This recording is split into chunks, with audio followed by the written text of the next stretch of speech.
شوق اگر تیرا نہ ہو میری نماز کا امام، میرا قیام بھی حجاب، میرا سجود بھی حجاب۔ ہو تو رہی ہے اٹھک بیٹھک، مشقت ہو رہی ہے، لیکن وہ شوق، وہ محبت، وہ اللہ تعالیٰ کی ذات کے ساتھ انس، وہ اگر نہیں ہے تو ٹھیک ہے، ثواب تو ملے گا۔ آپ نے محنت کی ہے، آپ نے وقت نکالا ہے، آپ نے اس کے لیے جو ہے اپنی مصروفیات کو پیچھے ڈال کر اور آپ نے نماز کے لیے حاضری دی ہے، مسجد میں آئے تو ثواب ملے گا،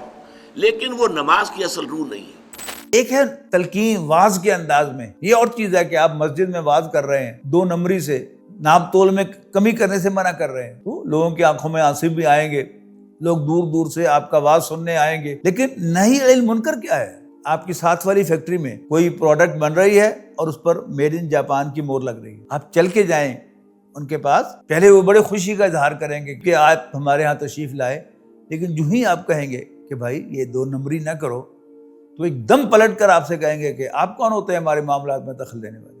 بسم اللہ الرحمن الرحیم، والصلاۃ والسلام علی سید الانبیاء والمرسلین، اما بعد۔ خواتین و حضرات، انسان کی فطرت کے جو تقاضے ہیں ان سے ایک تقاضا یہ ہے کہ انسان جس بات کو بھی اچھا سمجھتا ہے اس کی تلقین دوسروں کو کرے، جس چیز کو غلط سمجھتا ہے خود بھی اس سے باز رہے اور دوسروں کو بھی اس سے دور رکھے۔ اس عمل کا نام امر بالمعروف اور نہی عن المنکر ہے۔ تفصیل میں جائیں، ایک شریعت کے اندر آپ جائیں تو پھر نماز، روزہ، حج، زکوٰۃ، پھر کرنے کے احکام اور جو منع کی گئی باتیں ہیں، وہ بڑی لمبی چوڑی لسٹ ہے، لیکن جو بنیادی معروف اور منکر کا مفہوم ہے اگر وہ سمجھ لیا جائے تو پھر یہ کانسیپٹ جو ہے وہ سمجھ میں آ جائے گا۔ معروف عرف سے نکلا ہے، معروف جانا پہچانا، عارف پہچاننے والا اور معروف جانا پہچانا۔ قرآن مجید کا تھیم یہ ہے کہ نیکی، بھلائی یہ انسان کی فطرت سے مانوس ہے، اس کے مقابلے میں برائی منکر ہے، یہ انکار سے بنا ہے، یعنی جس سے انسان کی فطرت نفرت کرتی ہے، انکار کرتی ہے۔ معروف جانا پہچانا ہے، اسے گلے لگاتی ہے، اور منکر کو پرے پھینکتی ہے، اس کا انکار کرتی ہے۔ تو اسی کی معروف کی تلقین، معروف کی پروموشن، معروف کا حکم، معروف کا تقاضا، یعنی سارے مختلف الفاظ جو ہیں استعمال کر لیں، حاصل کیا ہے؟ نیکی کی پروموشن اور برائی کو روکنا اور برائی کا استحصال۔ یہ دین کے بنیادی تقاضوں میں سے ہے، اصل میں یہ انسان کی فطرت کے تقاضے میں۔ حضرت لقمان نے اپنے بیٹے کو نصیحتیں کرتے ہوئے فرمایا، یا بنی اقم الصلاۃ، بیٹا نماز قائم کر۔ قرآن مجید میں چونکہ حضرت لقمان کے کسی نبی ہونے کا ثبوت نہیں ملتا، اگرچہ بعض لوگوں نے کہا ہے کہ وہ نبی تھے، لیکن ان کی نصیحتوں میں کہیں شریعت کا،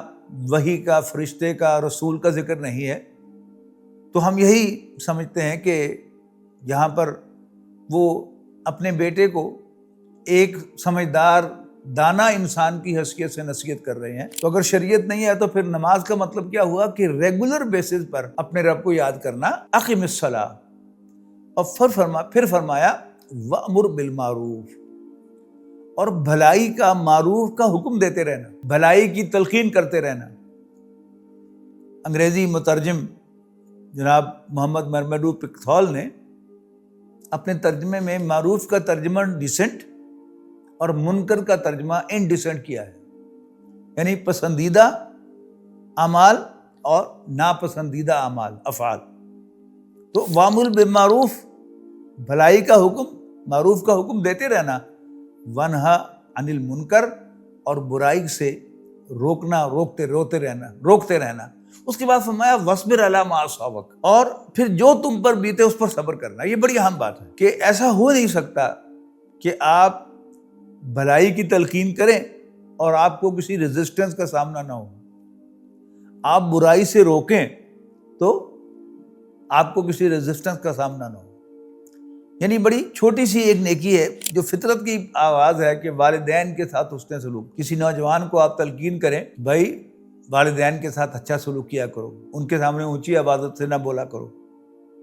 ان سے بحث نہ کیا کرو، تو آپ کو ذہناً تیار رہنا چاہیے کہ وہ پلٹ کر آپ کہتے ہیں آپ کون ہوتے ہیں میرے معاملات میں دخل دینے والے، میں جانتا ہوں کیا صحیح ہے کیا غلط۔ ایک ہے تلقین واعظ کے انداز میں، یہ اور چیز ہے کہ آپ مسجد میں واعظ کر رہے ہیں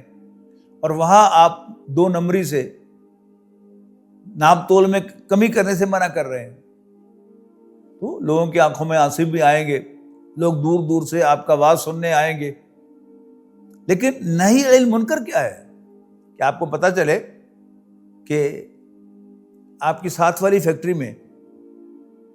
کوئی پروڈکٹ بن رہی ہے اور اس پر میڈ ان جاپان کی مہر لگ رہی ہے، آپ چل کے جائیں ان کے پاس تو پہلے وہ بڑے خوشی کا اظہار کریں گے کہ آپ ہمارے ہاں تشریف لائے، لیکن جو ہی آپ کہیں گے کہ بھائی یہ 2 نمبری نہ کرو تو ایک دم پلٹ کر آپ سے کہیں گے کہ آپ کون ہوتے ہیں ہمارے معاملات میں دخل دینے والے۔ یہ حضرت شعیب علیہ السلام سے کہا گیا تھا نا کہ کیا شعیب تمہاری نمازیں تمہیں یہ کہتی ہیں کہ ہم اپنے مالوں میں من مالی کرنا چھوڑ دیں؟ Who are you؟ تو جب نہی عن المنکر ہوگا تو پھر لازماً اس کا ریباؤنڈ بھی آئے گا، آپ کو فیس کرنا پڑے گا۔ لہذا ساتھ ہی انہوں نے کہا وَاصْبِرْ عَلَىٰ مَا أَصَابَكَ، پھر جو تم پر بیتے اس پر صبر کرنا، إِنَّ ذَلِكَ مِنْ عَزْمِ الْأُمُورِ، یقیناً یہ بڑی ہمت کے کاموں میں سے ہے۔ امر بالمعروف اور نہی عن المنکر یہ آسان کام نہیں ہے۔ واعظ کہنا آسان ہے، لیکن پرسنلی کسی کو نیکی کی تلقین کرنا اسپیسیفک ایکٹ کے اعتبار سے کہ بھائی یہ والدین کے حقوق، والدین کی عزت، اور یا یہ والدین کے ساتھ بدسلوکی، والدین کو بے یار و مددگار چھوڑنا، جب یہ آپ کہیں گے تو پھر بہرحال آپ کو بہت سخت ریمارکس، بہت سخت الفاظ، بلکہ تشدد بھی ہو سکتا ہے آپ پر اور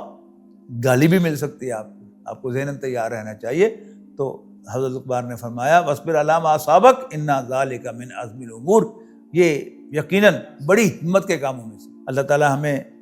امر بالمعروف اور نہی عن المنکر کی توفیق بھی دے اور پھر ہمت بھی عطا کرے کہ ہم صبر کے ساتھ اس کے جو اثرات ہیں ان کو جھیل سکیں۔ آخر دعوانا الحمدللہ رب العالمین۔